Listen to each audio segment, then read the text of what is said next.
My name is Bridget. I am 28 years old.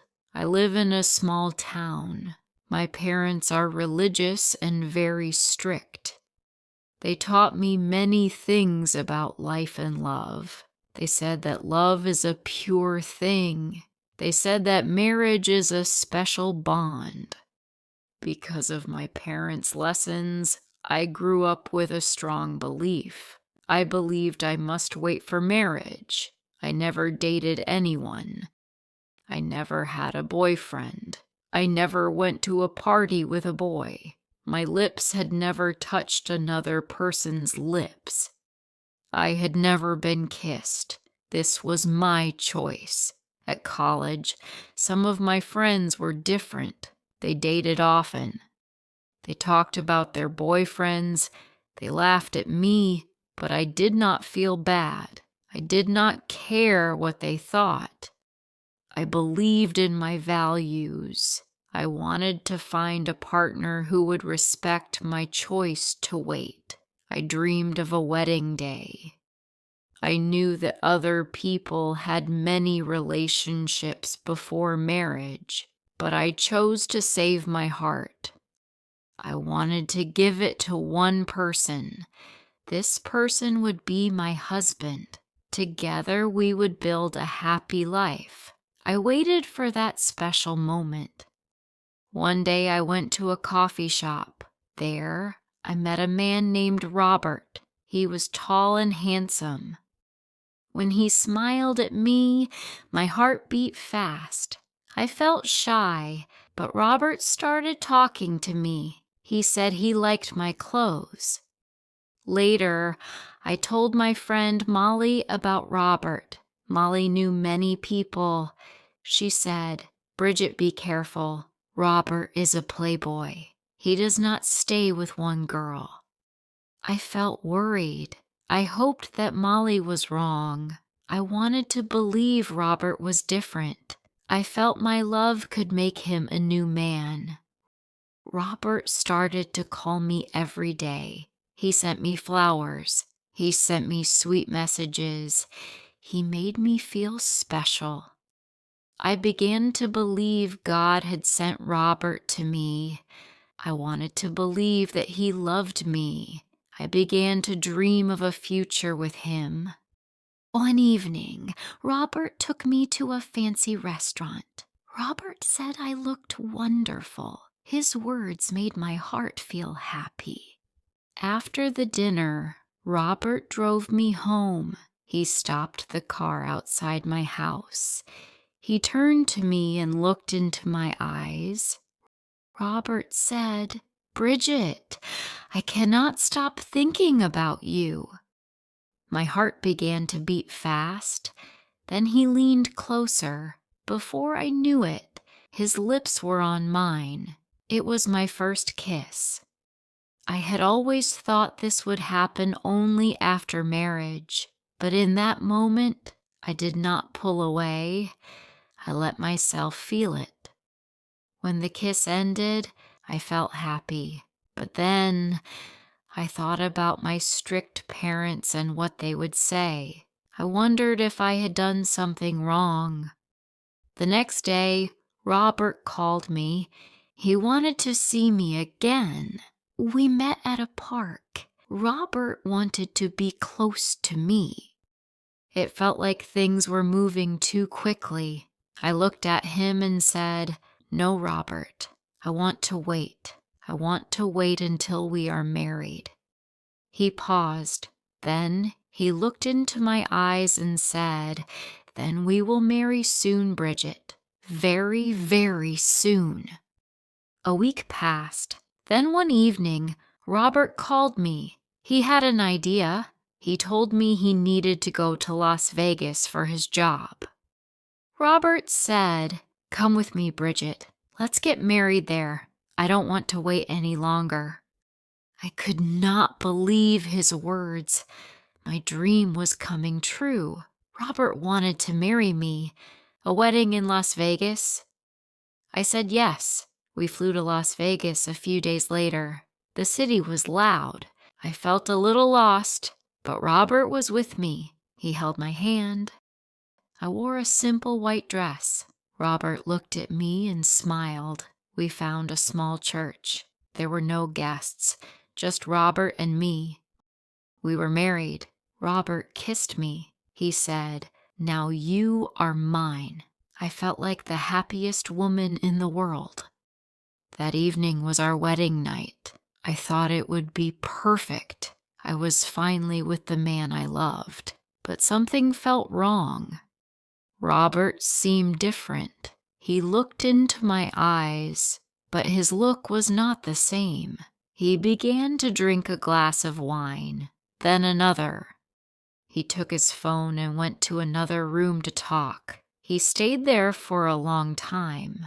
I sat alone in our hotel room. I was married, but I felt alone. I wondered why Robert was so distant. Was this how married life was? I hoped not. The next day, Robert seemed busy. He did not look at me. He left the room without a word.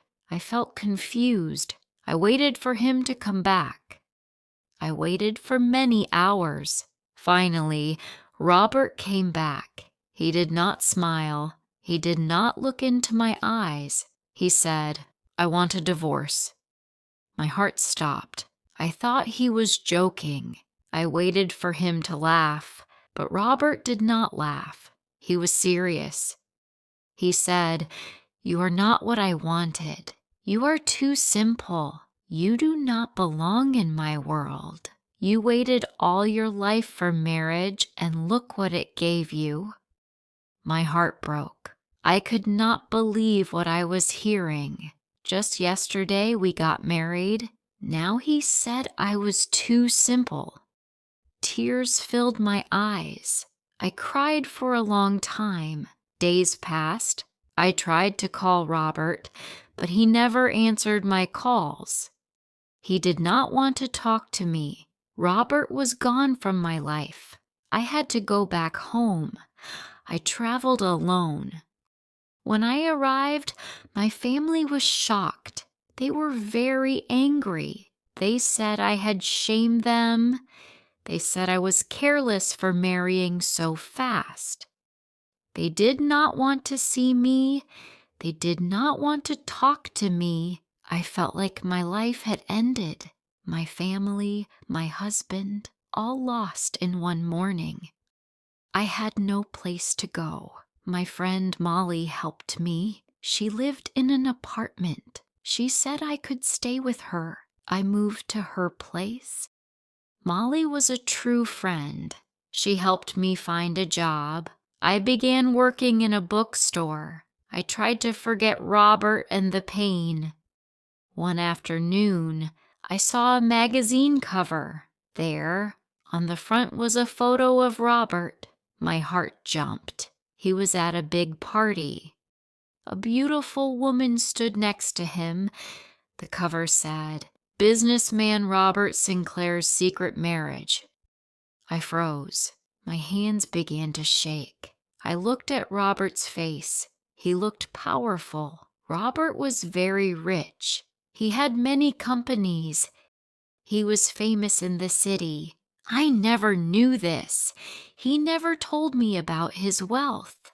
I felt angry. Robert had used me. He married me, but I did not know why. Maybe it was a joke to him. He made me believe he loved me. I did not want to cry anymore. I wanted justice. I knew my marriage to Robert was real, so I decided to get help. I went to a lawyer. I showed him the wedding papers from Las Vegas.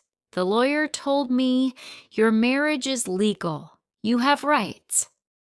I wanted financial support from Robert. I was not greedy. I asked for money because Robert had left me with nothing. When Robert got the legal papers, he was very angry. He called me. He said, "Do you think you can take my money?" I said, "You took my heart. Now I take what I deserve." I hung up.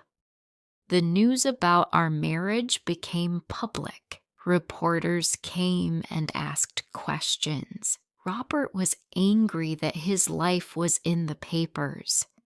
I focused on the case. My lawyer worked hard for me. Finally, I won the case. The court said Robert had to give me money. This money was not just for my needs. It showed that Robert could not treat people badly and get away with it. When the news about the case spread, my parents called me. They said, "Bridget, please come home. We forgive you for everything." I knew I could not go back to my old life. I told them, "I love you very much, but I must live my own life now. I need to be independent." I was no longer the same girl who left home full of shame.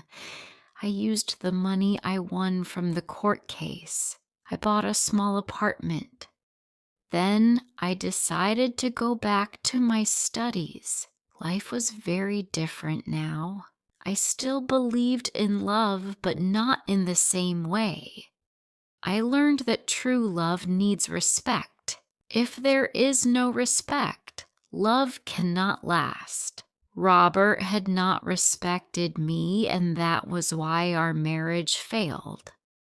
I still saw Robert in magazines. He looked the same proud man, but when I saw his photo now, I did not feel hurt. My soul was still pure, untouched by the bad things that happened. I was happy. I was free. If you liked this story, please like, comment, share, and subscribe.